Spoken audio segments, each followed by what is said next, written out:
சரண் Krishna YouTube சேனலுக்கு உங்களை அன்புடன் வரவேற்கின்றேன். மகா சிவராத்திரி அன்று பசுமாட்டிற்கு இந்த ஒரு எளிய பொருளை வாங்கி தானமாக கொடுத்தாலே போதும், நம் 7 ஜென்ம பாவ வினைகள் நீங்கும். அது என்ன பொருள், எப்படி கொடுக்கணும் அப்படிங்கிறத பற்றி தான் இந்த வீடியோவில் தெளிவாக நம்ம பார்க்க போகிறோம். நம்ம சேனலில் உள்ள வீடியோவை ஃபஸ்ட் டைம் நீங்கள் பார்க்குறீங்க அப்படின்னா மறக்காமல் நம்ம சேனலை சப்ஸ்கிரைப் பண்ணி வச்சுக்கோங்க. நம்ம சேனலில் தொடர்ந்து குலதெய்வ பதிவுகள், ஆன்மீக தகவல்கள் வந்து கொண்டே இருக்கும். வாங்க வீடியோக்குள்ளே போகலாம். இந்த வருடம் வரக்கூடிய மகா சிவராத்திரி பொன் கிடைச்சாலும் புதன் கிடைக்காதுன்னு சொல்லுவாங்க. அந்த புதன் கிழமையோடு ஒன்று சேர வரக்கூடிய ஒரு அற்புதமான நாளாகவே இந்த மகா சிவராத்திரி நமக்கு வருகின்றது. இந்த மகா சிவராத்திரி நாளில் நம்ம செய்யக்கூடிய ஒவ்வொரு தான தர்மத்திற்கும் பல மடங்கு பலன்கள் கிடைக்கும். அப்படி அற்புதமான நாளில் பசுவிற்கு இந்த எளிய பொருளை நம்ம தானமாக கொடுக்கும்போது நம்ம தெரிந்தோ தெரியாமலையோ நம்ம 7 ஜென்ம பாவ வினைகள் அனைத்தும் நீங்கும். ஒரு சிலர் வீட்டில் பார்த்தீங்கன்னா முறையாக தெய்வத்தை வணங்குறதா இருக்கட்டும், முறையாக எல்லாமே செய்வாங்க. ஆனாலும் அவங்க வீட்டில் ஏதோ ஒரு கஷ்டம் அவங்கள பின்தொடர்ந்து கொண்டே இருக்கும். பார்த்தோம்னா அவங்களோட முன் ஜென்ம வினைகள், முன் ஜென்ம பாவ வினைகளின் பலன்களை இப்போ இந்த காலத்தில் அனுபவிக்கிறாங்க அப்படின்னு சொல்லுவாங்க. அப்படி நம்ம தெரிந்தோ தெரியாமலோ செய்யக்கூடிய அனைத்து பாவங்களையும் நீக்கக்கூடிய ஒரு அற்புதமான நாள் மகா சிவராத்திரி. அந்த நாளில் பசுவிற்கு இந்த எளிய பொருளை நம்ம கொடுத்தாலே போதும்.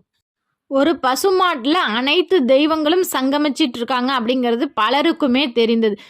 சிவபெருமான், மகாவிஷ்ணு, லக்ஷ்மி தாயார், பிரம்மா என அனைத்து தெய்வங்களும் ஒரு விலங்குக்குள்ளே இருக்காங்க, ஒரு விலங்கில் சங்கமிச்சிட்டு இருக்காங்க அப்படின்னா அது நம்ம புனிதமான பசுமாடே ஆகும். அந்த பசுவிற்கு குறிப்பிட்ட ஒரு சக்தி வாய்ந்த நாளில் ஒரு சக்தி வாய்ந்த பொருளை நம்ம கொடுக்கும்போது நம்மளோட கர்ம வினைகள், பாவ வினைகள் அருந்து போகும் அப்படிங்கிறது எழுதப்படாத நியதி. அப்படி இருக்கிற இந்த புனிதமான நாளில் அது இந்த தானத்தை இந்த 2 நாட்கள் நீங்கள் இந்த தானத்தை கொடுக்க வேண்டும். அதுவும் புதன்கிழமை மற்றும் வியாழக்கிழமை.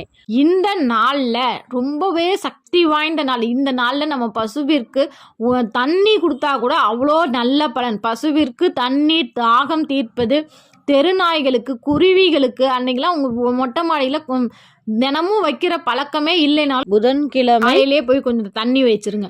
அன்னைக்கு முடிஞ்ச ஒரு தெருநாய்களுக்கு, சின்ன சின்ன பறவைகளுக்கு உங்களால் முடிந்த உணவு தானம் செய்யுங்க. பெண்கள் கட்டாயம் அன்னைக்கு, அதாவது மகாசிவரா, உங்களால் முடிஞ்ச பச்சரிசி மாவையும் வெல்லமும் கலந்து எறும்புகளுக்கு உணவு கொடுங்கள். பெரிய அளவில் அன்னதானம் செஞ்சாதான் நமக்கு புண்ணியம் கிடைக்கும் அப்படிங்கிற ஒரு அவசியமும் இல்லை. ஒரு சக்தி வாய்ந்த நாளில் ஏதோ உங்களால் முடிஞ்ச வாயில்லாத ஜீவன்களுக்கு நீங்கள் உணவு கொடுக்கும்போது அந்த வாயில்லாத ஜீவன்கள் பசியாறினாலே போதும், உங்களோட கஷ்ட காலம் அப்படிங்கிறதுக்கு ஒரு முற்றுப்புள்ளி வைக்கலாம்.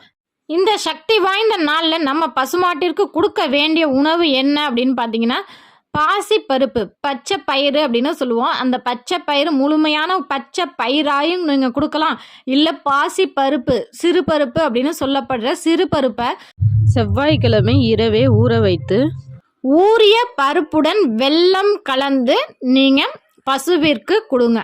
புதன்கிழமை காலையில் 6 மணியிலிருந்து 10 மணிக்குள்ளே கொடுத்துடணும். அன்று மாலை பொழுதுல பிரதோஷ காலம் அப்படின்னு சொல்லப்படுற அந்த பிரதோஷ காலத்துல பசுவிற்கு வாழைப்பழம் வாங்கி கொடுங்க.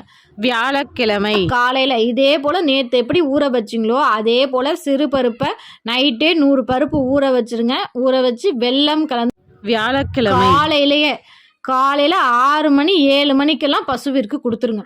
இந்த 2 நாட்கள் மட்டும் பசுவிற்கு இந்த உணவை கொடுத்து பாருங்க. கண்டிப்பாக நீங்கள் தெரிந்தோ தெரியாமலையோ செய்யக்கூடிய 7 ஜென்ம பாவ வினைகள் நீங்கும். உங்கள் கஷ்ட காலங்களுக்கு முற்றுப்புள்ளி வைக்கப்பட்டு இனி வரும் காலங்கள் அனைத்துமே நிம்மதியான வாழ்க்கை நீங்கள் வாழலாம். நீங்கள் உங்கள் வாழ்க்கையில் யார் யாருக்கு இந்த வாயில்லாத ஜீவன்களுக்கு உணவு கொடுத்துட்ருக்கீங்க, காகத்திற்கு, குருவிகளுக்கு, பசுவிற்கு என்னென்ன உணவு நீங்கள் கொடுக்குறீங்க, அதனால் உங்கள் வாழ்க்கையில் என்னென்ன மாற்றங்கள் ஏற்பட்டது அப்படிங்கிறத மறக்காமல் எங்களோட கமெண்ட் செக்ஷனில் ஷேர் பண்ணிக்கோங்க. இந்த வீடியோ உங்களுக்கு பயனுள்ளதாக இருக்கும் என்ற நம்பிக்கையில் மற்றொரு வீடியோவில் சந்திக்கிறேன். இந்த வீடியோ பற்றின உங்களது கருத்துக்களை மறக்காமல் எங்களோட கமெண்ட் செக்ஷனில் ஷேர் பண்ணிக்கோங்க. இந்த வீடியோ உங்களுக்கு பிடிச்சிருந்தா லைக் பண்ணுங்கள், ஷேர் பண்ணுங்கள், மறக்காமல் சப்ஸ்கிரைப் பண்ணுங்கள். சரண் கிருஷ்ணா யூடியூப் சேனல். நன்றி, வணக்கம்.